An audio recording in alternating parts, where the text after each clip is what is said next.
I think it's more or less in the communication part that we can, have that dialogue, direct, face to face, and try to make the adjustment that we need to make throughout the game. ETN, as you're looking at the film, what do you think has made him so successful this season? I think again, I think Coach Peterson, Doug does a good job just with the scheme and the things that they're doing. He has a lot of weapons around him that sort of complements him a little bit. Like I said, I rant and rave about the tight end and the receiving core that they have. So, and he's a powerful runner, and he has the ability to be able to also take it outside and has good speed. So I think he's, again, 3-down back. What does this game mean to you, given what's happened in the last 3 weeks?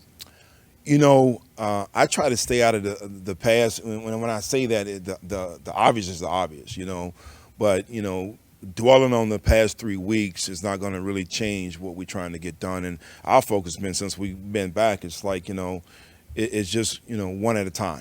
Let's just go, refocus ourselves to do what we got to do to get this game. And I think we know in the previous games, we were there, we played hard. We got to go execute. We got to make plays when given the opportunity. I got to do a better job again, just putting them in better positions, which I think is going to, help them go execute. But third down has been hurting us. We got to get off the field. We've had those guys in both games, third and long, and all of a sudden, Burrow, great job for him being athletic. He gets out of it. Third and long, going back to Minnesota. Opportunity to get off the field, and we did, and just sort of spiraled right there with the first drive. So those are things that we have to correct. Two things, if you could just clear up on the communication stuff. One, when you are upstairs, when you would be calling plays, you have to go through like Johnny Holland to get the plays into Fred, correct? Mm-hmm. Was there any communication issues with that in terms of timing or anything? No, none whatsoever. Again, the coaches do a tremendous job in communicating with those guys. I just felt the need, to be able to want to, communicate directly. Nothing what the coaches have been doing, and like I said before, doing a great job. I just want to feel a little bit more presence on the sideline. And then the other part of that is, in terms of the different position groups, obviously you work a lot with the secondary. And so I'm imagining those are the guys you want to speak more directly with. To be quite honest, I want to talk to all the guys because I have certain thoughts that are going through my mind as I'm sitting here going through the game and trying to call things, and I'm looking at my call sheet and I say, man, okay, I'm thinking about this. Well, now I can go right over to the D-line and say, okay, I'm looking to change this up next series, It could be with the back seven for us, the pass concepts where we may be getting hurt on a certain route and, it could be empty and I want to change this. So, again, it's just a little bit more dialogue coming directly from me. Take some more. I'm sure it's not breaking news that, as the defense hasn't quite looked like itself the last 3 games, you've been receiving criticism or skepticism.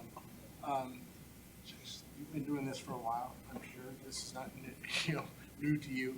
But how are you handling, this level of kind of personal adversity? I can honestly say I'm sort of built for this, not in an arrogant way, but I've always believed is certain, it's 2 things. It's what you hear and what you listen to, So I hear a lot of the outside noise. I don't listen to it, good or bad, As you mentioned, I've been doing this for a while, and I understand the emotions of this game and what we play at this level. I try not to be emotional, We're 5-3. The standard is so high here, right? And we lost 3 in a row that everybody feel like the ceiling is collapsing on us. We're in a good position. We need to turn it around. So we got a lot of football ahead of us. We want to start progressing, get better in November and start playing our best in December. So I've seen this. I've been around this. I can take it. I'm the new guy in, It is what it is. I have confidence in myself. Most importantly, I have confidence in those players and the coaches that we're together and we're going to come through this. I know there's Chase a lot of Young, talk. and how has his relationship with Nick Bosa helped him come along? Great relationship. Those guys, of course, as you all know, played together. I think he has truly come in and fit into the culture that these guys have set. I think Bosa has made that transition seamless for him. And I think he's excited just because he's in a different climate, different element, and he came in Washington and was thrust in a situation where he had to be a leader as a rookie, and that's tough when you have no one to really look to the right or left of to try to pattern yourself out of. So he has a lot of guys here in this locker room that he can lean on.